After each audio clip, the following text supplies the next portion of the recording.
Hello everyone, it's me again, Ruby. Welcome to my vlog. Mga Christmas light.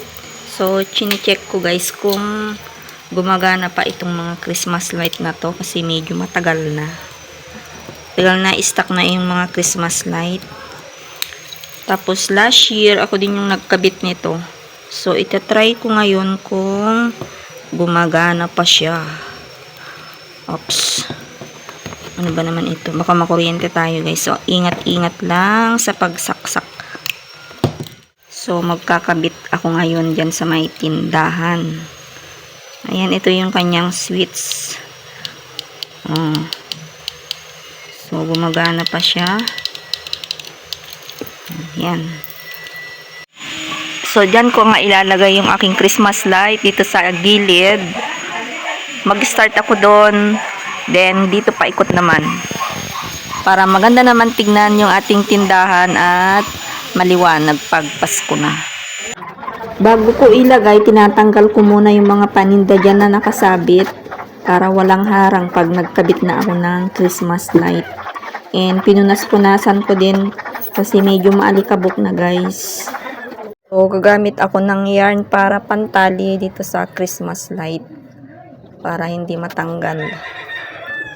Mag-start na akong maglagay dito sa gilid.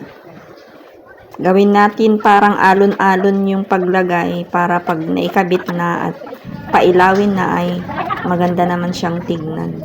Wala talaga akong kahilig-hilig maglagay ng Christmas light dahil hindi naman ako sanay maglagay nito. Meron taga-kabit dati pero ngayon wala na siyang oras sa pamilya. Nakakaloka dahil nabuang na sa iba. Diyos ko Lord. So, ayan. After 1 hour, nakabit ko na yung Christmas light dito.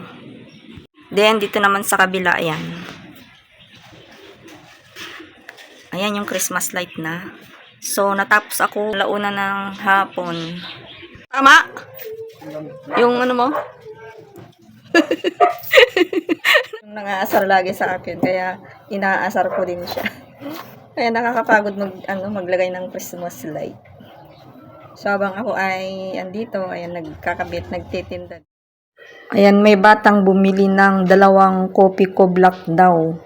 So tinatanong ko kung 2 ba kasi mamaya magkamali ibabalik naman niya. So 2 nga yung binili, bali 30 pesos yun. Ayan, shout out kay Tutoy na aking inaanak. Ngayong December, sisikapin kong mag-vlog araw-araw para maging active naman tayo sa YouTube. Kasi, yun nga, Pasko. So, mag-try akong mag-vlog ng araw-araw kung kakayanin yung powers ko.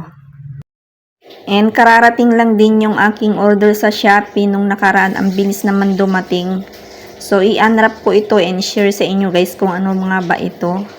So, nag-order na naman ako ng calculator. Medyo malaki na yan. Ito lagi yung aking pinoproblema. Yung nawawalan ako ng calculator kasi ang daling masira. So, ito yung aking binili worth of 59 pesos. So, maganda siya and may battery. So, tinitry kong maglagay ng baterya and i-check kung maayos ba yung aking in-order para may gagamitin tayo ngayong kapaskuhan. Yung nabili ko guys, kulay green, ang liit. So, ayan yung malaki na siya para makita natin agad kung magkano yung ating kinukompute. Mahirap nang magkamali pag yung pagsukli-sukli. Doon ako nahihilo minsan kasi maliit yung nabili kong calculator, mas mahal pa. Buti nga itong aking na-order ay mura. Free shipping pa ito guys. Isunod ko naman itong na-order ko pa na isa. Ito yung para sa gate namin.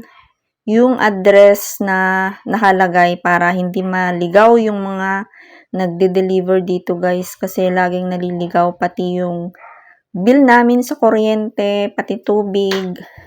Hindi nila agad mahanap yung address namin. Napalitan na yung luma naming gate, bago na walang nakalagay na address. Kaya bumili ako ng kulay green and white. Tapos, ilalagay ko na lang dito sa may gate namin para hindi naman maligaw yung mga rider. Bali, yung binayaran ko dito ay 126 kasama na yung shipping fee na 36 pesos. So, ayan yung address dito sa bahay.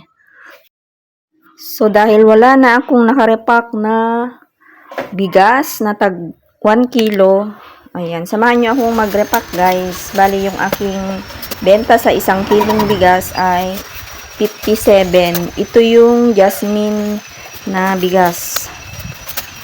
Ayan, medyo malakas na naman yung aking bigas. Maraming bumibili.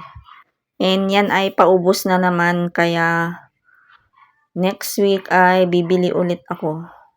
So, yung aking binabalot dyan ay 1 kilo.